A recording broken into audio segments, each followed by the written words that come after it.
Welcome to the Deep Dive. Today, we're plunging into a really dramatic moment. April 2019, Sudan, the overthrow of Omar al-Bashir. It felt huge, like real people power after months of protests. Absolutely. But was it the full picture? That's our mission today. We're going to unpack the complex political scene in Sudan, specifically between April and June 2019. And we're looking at this smokescreen idea, right? Was it a genuine move towards democracy or something else? Exactly. Was it maybe just a front for an elite power struggle? We've got some detailed reports, analyses, timelines, stuff that really sheds light on the key players and what actually happened. Okay, so let's start right at the beginning. April 11th, 2019. The Sudanese armed forces, led by Lieutenant General Ahmed Awad Ibn Auf, they step in, remove Bashir. Right. And they dissolve the legislature, impose a curfew. Initially, they tried to sound reassuring, even saying, we are not greedy for power. That sounds like they're trying to manage the situation, maybe placate the protesters. It does, yeah. But the public reaction was immediate and pretty strong. Ibn Auf was rejected straight away. People saw him as just part of the old guard. So he didn't last long. Not at all. Forced out within a day. Replaced by Lieutenant General Abdel Fattah al-Burhan. Now, on the surface, this looked like a victory for the protesters, But you could also see it as a very clever military move. Change the front man, manage the outrage, but fundamentally keep control.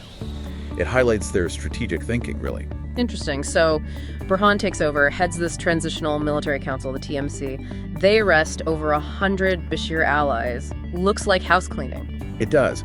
But here's where it gets really interesting, and frankly quite complicated. The real power dynamic involved another figure, Lieutenant General Mohammed Hamdan Dagalo. Hamedi, okay. Who was he? He was the deputy head of the TMC, but crucially, he commanded the Rapid Support Forces, the RSF. And the RSF, they weren't just regular army, were they? No, not at all. They originated from the notorious Janjaweed militia from Darfur, known for extreme brutality, looting, killing, rape. They became this sort of third pole of power. So a paramilitary force with a terrible reputation right at the heart of the new council. Precisely. And this is central to the smokescreen idea. The regular army, the SAF, arguably used the RSF for the dirty work, like the brutal crackdown on protesters later on. It kept the army's own image slightly cleaner, nationally speaking. Wow. Delegating the violence. A strategic and chilling delegation of violence, yes. So while the military is maneuvering, what about the civilians? The protesters? Well, you had the Forces of Freedom and Change, the FFC, a really broad coalition led by the Sudanese Professionals Association, the SPA, and importantly, lots of women's groups involved. And what were they demanding? They were consistent, full civilian rule, accountability for past violence, and critically, they wanted the Janjaweed, the RSF, dissolved. How did they even exert pressure against, well, guys with guns? Through incredible persistence and nonviolence. Sustained mass protests, that huge sit-in outside the Army headquarters from April 6th was key. Widespread civil disobedience, too. They even set up mutual aid networks. It was this resilience that forced the TMC to negotiate. Which brings us to June 3rd, 2019, a really dark day. The Khartoum massacre. Yes, a terrible turning point. RSF and other TMC forces violently attacked that peaceful sit-in. The numbers are grim, at least 128 people killed. Horrific reports of sexual violence, bodies found in the Nile. Just devastating. How did the TMC even respond to that? Publicly. Denial.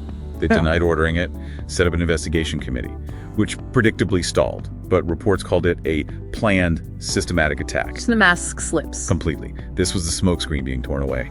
Showed the military's willingness to use extreme force to keep power, even while, talks were supposedly happening. Negotiations resumed later, but under immense duress. Okay, let's pull back and look at the smokescreen hypothesis again. Yeah. Beyond the violence, what other evidence supports it? We'll look at the economics. Our sources showed the military controlled a staggering 82% of state resources. 82%. 82%. Think about that leverage. They control the country's purse strings. This let them demand control over key ministries' defense, interior, and insist on absolute immunity from prosecution during talks. It wasn't a level playing field at all. Not even close. And this fits Sudan's history, doesn't it? A history of coups, of a powerful securitocracy where security forces always hold the real power. Right. And what about the international reaction? Did that help or hinder? It was mixed, fragmented. You had condemnations of the violence, yes. But key regional players, Egypt, Saudi Arabia, the UAE, were providing financial and political support to the TMC. So essentially propping them up. You could argue it emboldened them, yes. Yeah. This fragmented international response kind of helped keep the smokescreen in place, indirectly. So summing up, the evidence really stacks up for the smokescreen idea. The 2019 transition looks less like a revolution fulfilled and more like a managed process by the military to keep its grip on power. I think it's a fair assessment based on the sources, yeah. It was a calculated effort to contain the revolutionary energy, not yield power. And sadly, the later events, the coup in October 2021, the awful civil war between the SIF and RSF starting in April 2023, they seem to validate this view.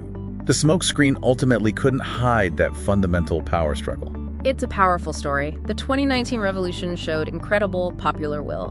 But it leaves us with a tough question, doesn't it? It really does. Given Sudan's deep-rooted military power, its economic control, the external backing it can get, what does this tell you, our listener, about the hurdles for genuine democracy, not just there, but anywhere facing these kinds of entrenched powers? It really makes you think about what it takes for change to actually stick.